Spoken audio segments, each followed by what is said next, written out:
Hello, and welcome back, or perhaps for the first time, to Black Jade Island. For those of you who don't know, Black Jade is my hard mode island. Hard mode is a set of rules that were created by Nintendogs to make the game just a little bit more challenging.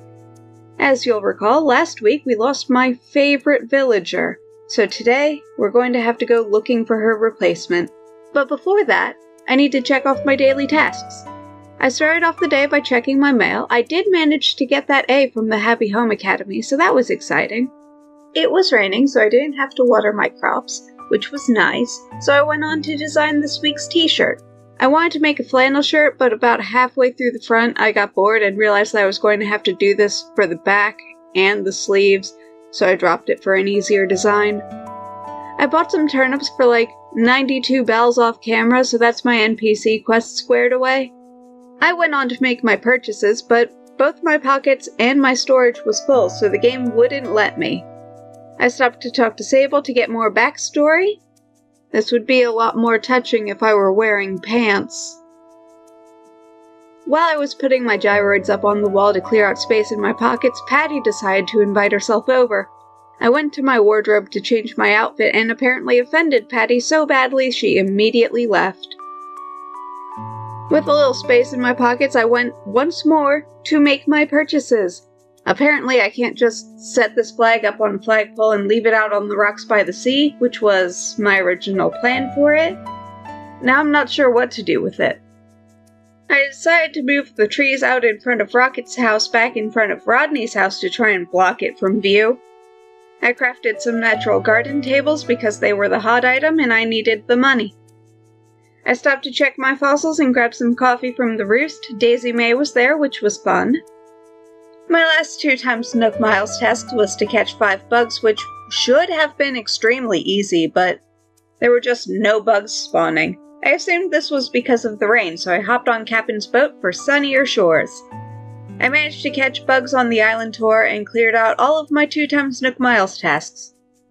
When I made my way back to Black Jade Island, I did my stretching and hit up the Nook stop to buy a Nook Miles ticket for Mystery Island reasons. I got my fortune told, and then I couldn't put it off any longer. It was time for my villager hunt.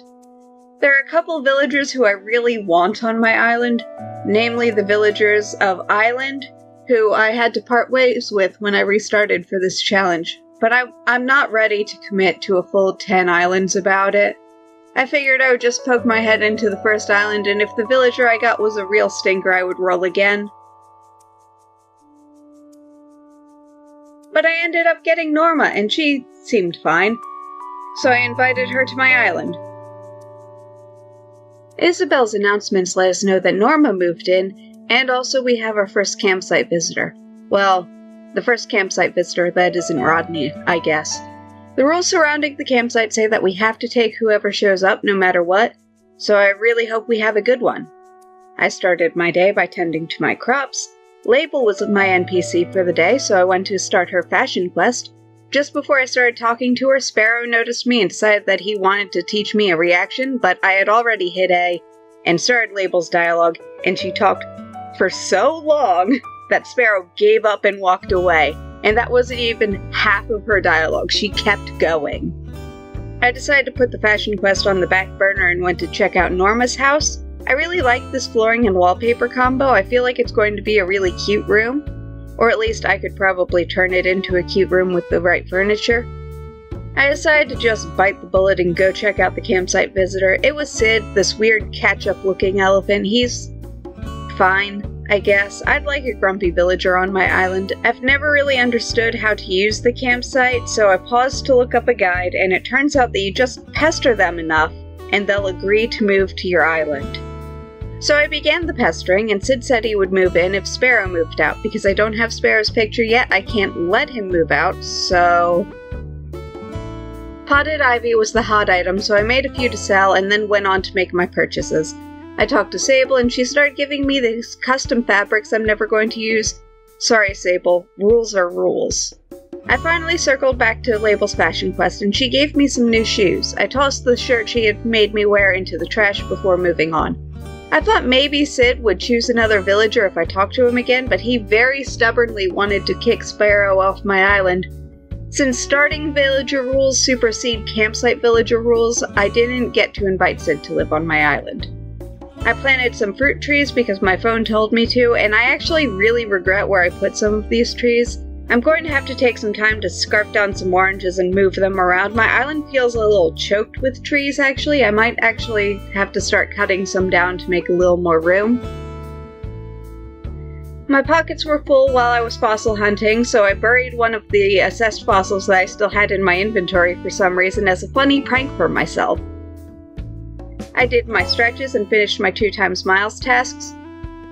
I got my fossils assessed and had some coffee. On the way out, Brewster gave me his cookie recipe, which is fun.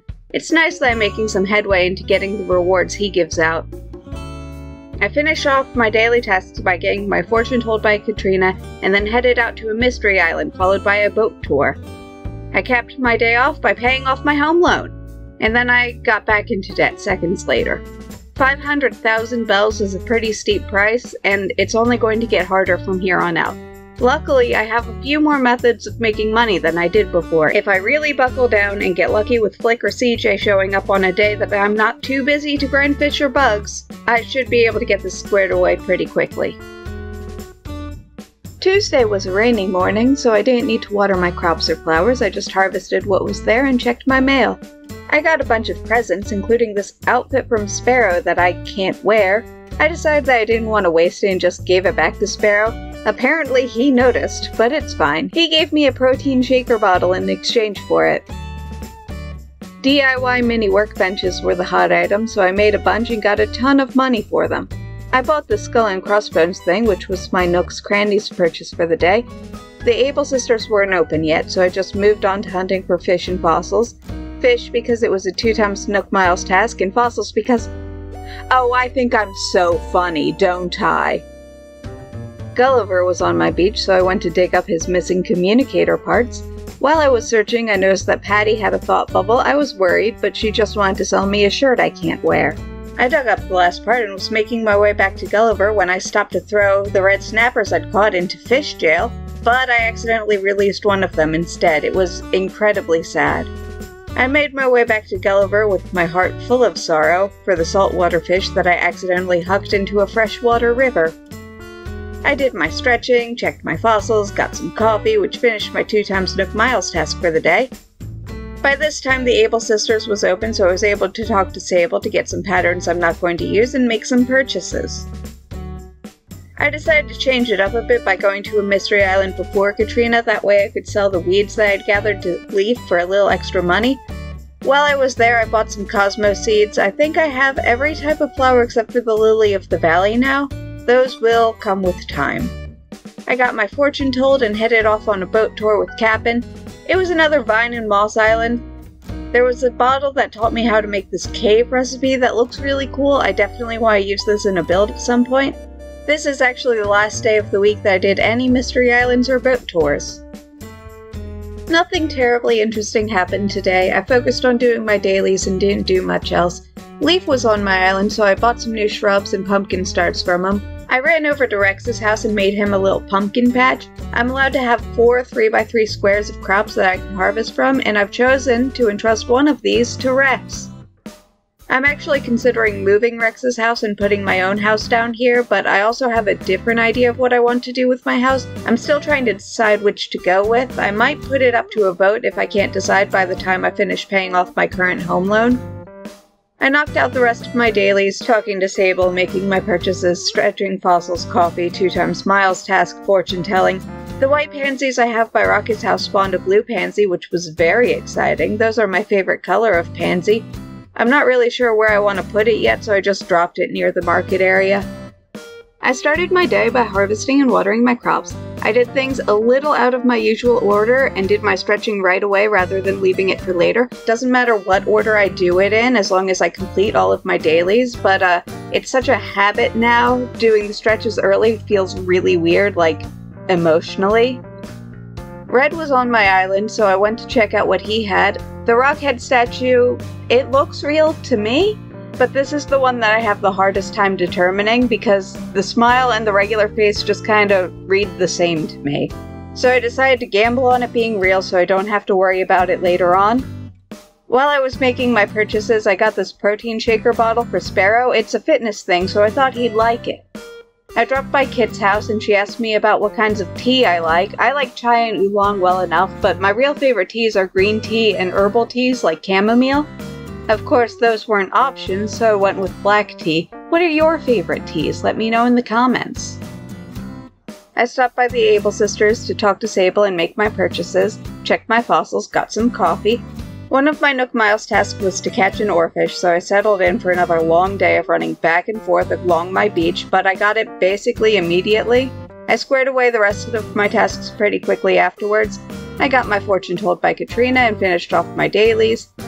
When I got back, I gave Sparrow that protein shaker bottle that I had bought him, and he gave me the dialogue that they do when you give them an item that they've given to you, which confused me a lot since I had just bought this one from the store. But then I remembered that he'd given me one earlier this week. I don't actually know how long their object permanence lasts, but apparently it is for at least 2 days. Oh right, he gave me a shirt I couldn't wear, so I tossed it in the trash, along with the seashells I had intended to put in the drop box, so I was just having a great time. I considered swapping the tables in my market area out with natural square tables, but I don't like the customization options they gave me, so I just made a bunch to sell since they were the hot item. I ended up breaking down and buying the water and cliff editors, though I'm not planning on using them just yet. Isabel announced that we had a visitor at our campsite. It's so stressful when that happens in hard mode. What if you get a bad villager who you have to take and they decide to force out a villager you really like? I'm still mourning the loss of Molly. I don't know what I'll do if I have to say goodbye to Patty or Norma. They've both really grown on me. I decided to put off dealing with that until after I finished my dailies. I stopped by the Able sisters to chat with Sable and make my purchases. Norma stopped me on my way to Nook's Cranny to teach me the meaning of fear, which distracted me so much that I talked to Sparrow and misclicked that I wanted to give him a present. I felt too bad to say just kidding and back out, so I gave him a random bit of furniture that I had gotten from a balloon. Flake was on my island, which was amazing. Finally, Bug Prison can be emptied. While I was picking them up, I found a lost item. I tried to give it to Norma, but it turned out that it was Kid's. He gave me a shirt I couldn't wear. Kid and Diana were chatting, apparently about putting on a play. I like when villagers chat like this. I wish they did it more. I feel like I hardly ever see it happen. I did my stretches and paused doing the rest of my dailies because I suddenly remembered that it was Friday, time for me to redecorate my living room. I did up my new room first. I wanted to turn it into a sort of kitchen, laundry, crafting room type of area. Just a general utility sort of room, really. As for the living room, it took me a while to figure out what I wanted to do. I left the gyroids where they were because I really like my wall of gyroids. I ended up making a little reading nook area in the corner. I'm not incredibly happy with the way this room turned out, but I don't hate it either. I should probably start thinking about the weekly redecorating earlier in the week and prepare for it ahead of time. Maybe next week. Back to the grind, I stopped in for some coffee, which finished off my 2x mile task. I got my fossils checked, no new ones, but I was able to donate the Rockhead statue, so I guess it was real after all. Patty had a thought bubble over her head, but it turned out she just wanted me to come over and hang out at her place. I bought the planter off her and tried to escape, but she wouldn't let me leave until we played high card, low card. My least favorite part of this game is being held hostage by my villagers. Please, I have a family. I ran off to get my fortune told and finished off my daily tasks, which means I have no more excuses to put this off. I went to the campsite and my camper was Stu. He's not bad. Apparently he's a lazy villager. He asked to replace Rex, so personality-wise it was a bit of a lateral move. Stu has a more interesting design than Rex though, so that's pretty fun. I started off my day with this letter. Thanks, Patty. Putting that aside, I watered and harvested my crops. While I was wandering around, I found a lost item, and for once, investigating the item yielded results. Once your friendship is high enough with a villager, if they drop a lost item, it will have a description that can act as a clue. For this one, it's obvious a Peppy villager dropped it, and since I've been more or less ignoring Wendy this entire time, sorry, Wendy, that means this must be Patty's. I gave it to her, and she gave me a safety helmet that I immediately tossed into the trash. I did my stretching and KK Slider is very naked. It makes me a little uncomfortable. Since today was the last day of the week for turnip sales, I sold 4 of them to try and get something for them and held back 1 for ant purposes. I went to make my purchases, grabbing this punching bag for Sparrow. I talked to Sable before hitting up the fitting room in the Able Sisters. One of my daily tasks was to customize some items, since a lovely commenter pointed out that you can totally customize gyroids and I have no idea why I thought you couldn't. I grabbed 2 off my wall and used those. I might redo this entire wall's worth so they're all more neutral tones. I prefer the brown and white color schemes to the more brightly colored ones. It's just an aesthetic thing for me. Did my museum things, fossils, coffee. Brewster stopped me on my way out to give me some coffee beans. I stopped to give Sparrow the punching bag in exchange for a shirt I can't wear before heading over to my crafting table. I made 2 types of fences to see which would look better around Rex's pumpkin patch. Well, I guess it's Stu's pumpkin patch now. Either way, I realized that the patch itself is in a really bad spot, so I decided to revisit the fencing problem just a little bit later. I went to go get my fortune told. I guess I shouldn't complain about it too much, but I've been getting nothing but good fortunes so far. I'm curious about what happens when you get a bad luck fortune. And with that, I completed all of my dailies save one. While we're waiting for it to be time for the KK Slider concert, let me thank you so much for watching. And for your patience. I know this video came out late. If you liked it, go ahead and hit the button telling me so. And if you want to make sure not to miss the next one, go ahead and subscribe. Or don't. I'm not your dad.